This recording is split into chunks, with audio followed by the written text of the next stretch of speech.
we're also now being joined by Charles Kupchan, who is a senior fellow at the Council on Foreign Relations and former special assistant to the President and senior director for European Affairs on the staff of the National Security Council in the Barack Obama administration. So thank you so much for joining us on World DNA. Sure, good to be with you.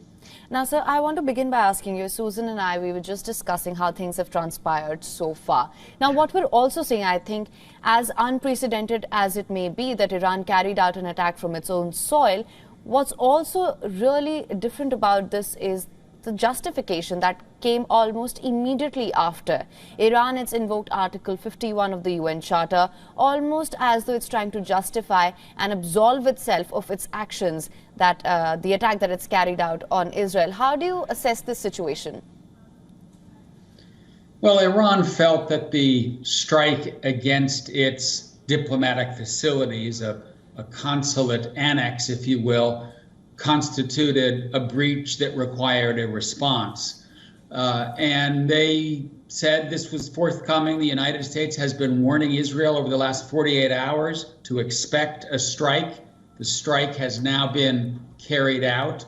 We are hearing, as your correspondent just said, of some 200 missiles, drones, cruise missiles. This is a quite substantial attack against Israel proper, coming not just from Iran, but also a number of regional states that are host to Iranian proxies. This is clearly a very dangerous escalation. Usually Israel responds to direct attacks against its territory or its citizens with a very considerable retaliation. Up until this point, Iran has been pretty careful. Iran instructed its proxies to hold back after some American bases were hit several weeks ago. This is clearly Iran saying we're ready to take more risk. I think the key question now is, what does Israel do in response?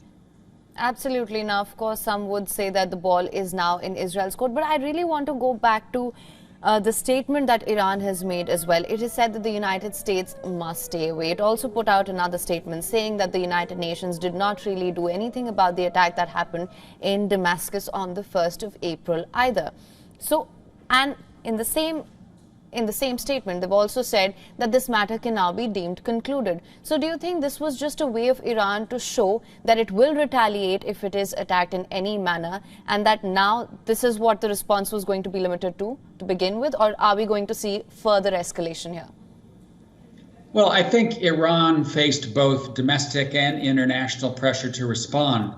Domestic, because it has made a big deal of expanding its power in the region.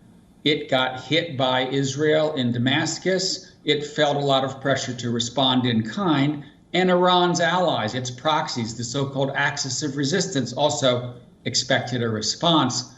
To say, okay, we're done, this case is closed, may be their effort to try to avoid an Israeli response.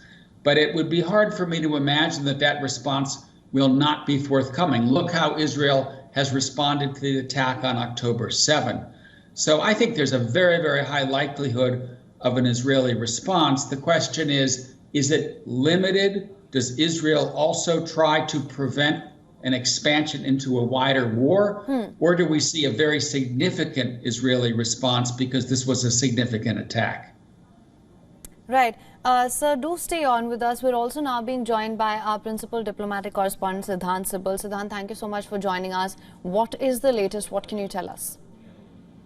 The situation remains quite fluid. Now, essentially, when it comes to the situation, it also depends on the response by the Israelis. We also know today that the UNSC will be meeting in New York and essentially talking about the entire issue. But it is something that has a potential to involve several countries. We have seen in the past few years there have been several conflicts, whether it's the Ukraine conflict, situation in the Indo-Pacific, and now the West Asia literally is burning. For India, there are high stakes in the West Asian region, as we have been talking about just a few minutes ago, the Diaspora Connect and the Energy Connect. But essentially, the Iran and Israel situation is something that remains delicate and has a potential to involve other countries from outside the region as well. Now, essentially, the big question also remains that whether the Americans will be directly involved in the ongoing conflict, and the amount of damage which has happened in Israel is also something it is yet to be known. So far, we have only seen the footages of drones and missile strikes. What next is something is being closely watched. The attack happened around 3 a.m. Indian Standard Time, and since then we know that there has been a flow of information that has been taking place. All right. Mr. Kapchan, thank you so much for that, Siddhant. Mr. Kapchan, coming back to you now, the point that you were making earlier, saying as to there is going to be a significant Israeli response to this. We were earlier speaking to one of our guests, Mr. Burstein, who said that this might just be, there would be an Israeli response, or this could just be the point where Israel really pivots and changes its strategy altogether. Because, as I mentioned earlier, Iran has said that the United States must stay away at all costs. United States does not want further escalation in the region. And this may just be the point where the United States says that it's not going to continue backing Israel if there is region-wide escalation in this regard. So, do you think this could be the moment where Israel really tries to regroup and rethink its strategy? Well, when it comes to the conflict in Gaza, clearly the United States and Israel have had some tough conversations. And the administration here in Washington has made it quite clear that it wants to see a change in Israeli strategy. When it comes to Iran, I don't think there is much daylight between the United States and Israel. I don't think that the U.S. is going to tell Israel not to respond. We know from history that when Israel gets struck like this, it does respond. So I think we will see some kind of Israeli retaliation. That having been said, there is a situation of mutual deterrence here. And that's because the Israelis know that Hezbollah has lots of missiles. Iran has lots more missiles. These missiles could overwhelm Israel's air defense system. So this is a dangerous game that Iran is playing, but I do believe that there is mutual deterrence that will weigh on both sides. All right, sir. Another thing that I wanted some clarity on was Iran. It's put out another statement saying how the UN and others, in fact, did not react or didn't do anything in the 13 days since the attack in Damascus on the 1st of April. It's also said that reacting to the condemnation that's come in, the reactions that have been pouring in, Iran says that certain countries' condemnation of Iran's exercise of its legitimate right to suggest reversal of roles, equating the victim with the criminal. Now, how do you assess the statement? Well, it was a provocative act by Israel to hit a site that is associated with an Iranian diplomatic outpost. That is widely seen around the world as an inappropriate, unacceptable act. That having been said, I think the world knows well that Iran is the puppet master behind a lot of trouble in the Middle East. Iran is the supporter of Hamas that made possible that terrible attack on October 7th. Iran supports militias in Syria, in Lebanon, in Iraq, in Yemen, all of which are trying to stir up trouble in the region. So I don't think you're going to see a lot of sympathy around the world for Iran. I think there's a great deal of concern, as your correspondent just said, that this act by Iran could trigger a wider regional war. Right. Well, Susan, coming back to you now, what we're seeing, in fact, we've been seeing a slew of justification statements. They've tried to really put forth a reason as to why they reacted in the manner in which they did. I'm talking about Iran here, of course. What's your assessment of this? As you mentioned earlier, it was a risk to first carry out an attack from Iranian soil. And now we're seeing this effort to just try and justify and put forth its point after carrying out these attacks.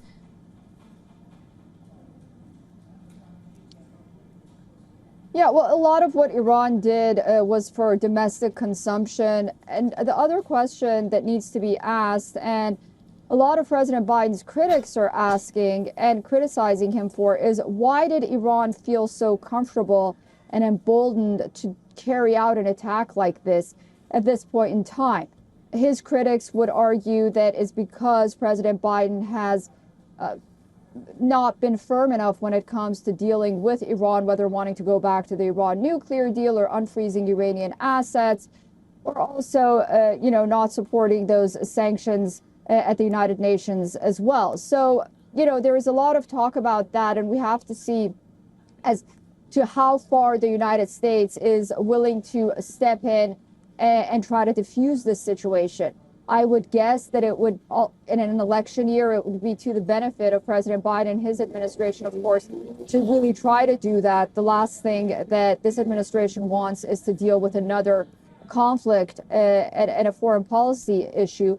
But also we have to see whether or not, Israeli Prime Minister Benjamin Netanyahu would adhere to those calls by President Biden to really take a step back and not retaliate the way that they want to against Iran. I mean, this is a very big deal. If Israel doesn't retaliate or takes a step back, then really the question remains how far Iran would go once again in trying to do something like this, which was, again, very unprecedented.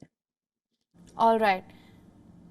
Susan, Mr. Kapchan, thank you so much for joining us on World DNA with the latest and, of course, sir, with your insights on this. We'll, of course, continue to track the developments as and when they come in. For latest news, download the WION app and subscribe to our YouTube channel.